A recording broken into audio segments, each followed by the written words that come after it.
Gusto mo? Masarap. Ate? Talaga ba? Makatas at basang-basa. Biglang sinipag magluto si ate matapos sila mag-away ni mama.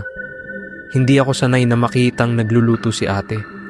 Siya yung tipo ng tao na laging tahimik, laging nasa kwarto, at bihirang makisali sa mga gawaing bahay. Kaya nung gabing iyon, nagulat ako nang maamoy ko ang ulam mula sa kusina. Mabango. Hindi lang basta mabango, kundi yung amoy na parang may kasamang alaala, parang may pinipilit ipaalala sa'yo kahit hindi mo naman alam kung ano.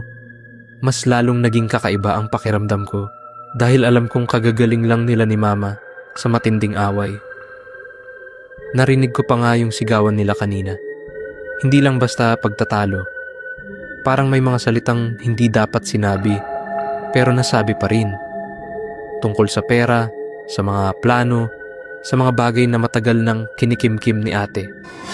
May mga sandali pa nga na akala ko may mababasag na gamit sa loob ng kwarto.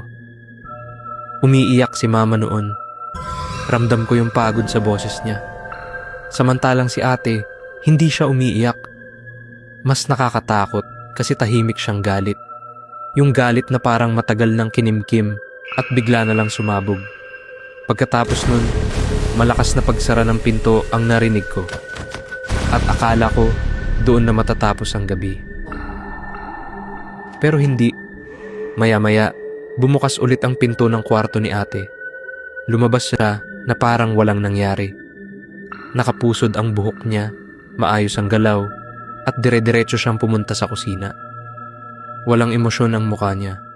Parang wala lang yung nangyari kanina. Tahimik siyang naghiwa ng sibuyas. Isa-isa. Dahan-dahan. Hindi siya nagmamadali. Napansin ko rin na hindi siya umiiyak habang naghihiwa. Kahit dapat mahapdi sa mata ang sibuyas. Doon pa lang parang may mali na. Lumapit ako. Anong niluto mo, te? Tanong ko. Hindi siya sumagot. Tumingin lang siya sa akin saglit. Hindi galit. Hindi rin normal. Basta, walang laman yung tingin niya. Parang may iniisip siyang iba habang nakatingin sa akin. Bumalik siya sa ginagawa niya. Habang tumatagal, mas lalong lumalakas yung amoy ng ulam.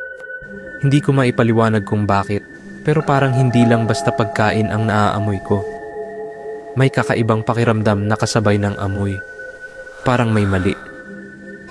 Ang bango. Sabi ko, sabay abot ng kutsara. Hindi ko pa man naididikit sa labi ko yung sabaw, bigla niyang hinablot ang kamay ko. Mabilis. Hindi ko inaasahan, Para kay mama lang yan. sabi niya. Malamig ang boses. Walang emosyon. Pero ramdam mo na hindi ka dapat sumuway. Napatigil ako. Bakit, te? Tanong ko, pilit na ngumiti. Hindi siya sumagot. Hindi rin siya tumingin sa akin. Bumalik lang siya sa kalan. Hinahalo yung niluluto niya. Paulit-ulit. Na parang may iniisip siyang ritmo na siya lang ang nakakaalam. Hindi na ako umimik. Bigla akong nawalan ng gana. Lumayo na lang ako at naupo sa sala. Habang naghihintay ako, napansin ko na hindi tumitigil si ate sa paghahalo ng ulam.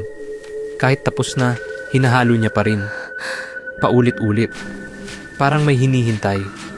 Nang dumating si mama, halata ang pagod sa mukha niya. Pero nang naamoy niya yung ulam, nagbago ang ekspresyon niya. Parang may bumalik na alaala. Umupo siya at agad na kumain. Tahimik lang si ate. Hindi kumukuha ng pagkain. Hindi umiinom. Nakatingin lang. Habang kumakain si mama, napansin kong paunti-unti siyang gumagaan. Yung mukha niya, parang unti-unting nawawala ang pagod. Parang gumagaan ang pakiramdam niya. Masarap. Matagal na kitang hindi nakikitang nagluluto. Hindi sumagot si ate. Ngumiti lang siya ng bahagya. Pero yung ngiti niya, hindi ko maipaliwanag. Habang tumatagal, napansin kong bumabagal kumain si mama. Hindi dahil busog na siya, kundi parang inaantok. Pagod lang ako. Sabi niya, sabay hawak sa ulo niya. Tinulungan ko siyang tumayo. Dinala ko siya sa kwarto. Pagkahiga niya, halos agad siyang nakatulog. Mabilis. Masyadong mabilis. Bumalik ako sa kusina. Nandoon si ate. Naghuhugas ng pinggan. Isa-isa. Dahan-dahan. Walang tunog kundi ang tubig at ang mahinang kaluskos ng plato. Napansin ko na wala na yung ulam sa kaldero. Malinis. Walang natira kahit konti. Kumain ka ba, Et? Tanong ko. Hindi siya sumagot. Tumingin lang siya sa akin. Ngumiti ulit. Tapos bumalik sa paghuhugas. Hindi ko alam kung bakit pero hindi na ako nakatulog ng maayos nung gabing yon. Parang may kulang. Parang may mali na hindi ko maipaliwanag. Kinabukasan, nagising ako sa sobrang katahimikan. Yung katahimikan na parang may kulang sa bahay. Tinawag ko si Mama. Walang sumagot. Pumasok ako sa kwarto niya. Maayos ang kama. Nakatupi ang kumot. Parang walang natulog. Wala ang tsinelas niya. Wala rin ang bag niya. Pero ang pinaka nakakatakot, nandun pa yung suot niyang damit kagabi. Maayos na nakapatong sa kama. Tinawag ko si ate. Lumabas siya ng kwarto niya, tahimik. Nasaan si Mama? Tanong ko. Hindi siya sumagot. Tumingin lang siya sa akin. Tapos dahan-dahan siyang ngumiti. Hindi na namin nakita si Mama. Naghanap kami. Tumawag sa mga kamag-anak. Pati barangay. Walang nakakita. Walang nakakausap. Walang kahit anong bakas. Parang bigla na lang siyang nawala. Pero ang mas nakakatakot, simula nung gabing yun, minsan naaamoy ko ulit yung ulam. Kahit walang nagluluto, lalo na sa gabi. Minsan, gigising ako dahil sa amoy. At kapag tumingin ako sa kusina, nandoon si ate, nakatayo sa harap ng kalan, walang apoy.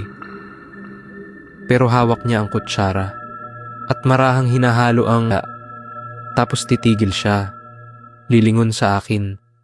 At sa unang pagkakataon, maririnig ko siyang magsalita. Mahina, pero malinaw. Para sa kanya lang to. At sa likod niya, sa madilim na parte ng kusina, may maririnig akong mahina na parang may kumakain. Dahan-dahan, paunti-unti,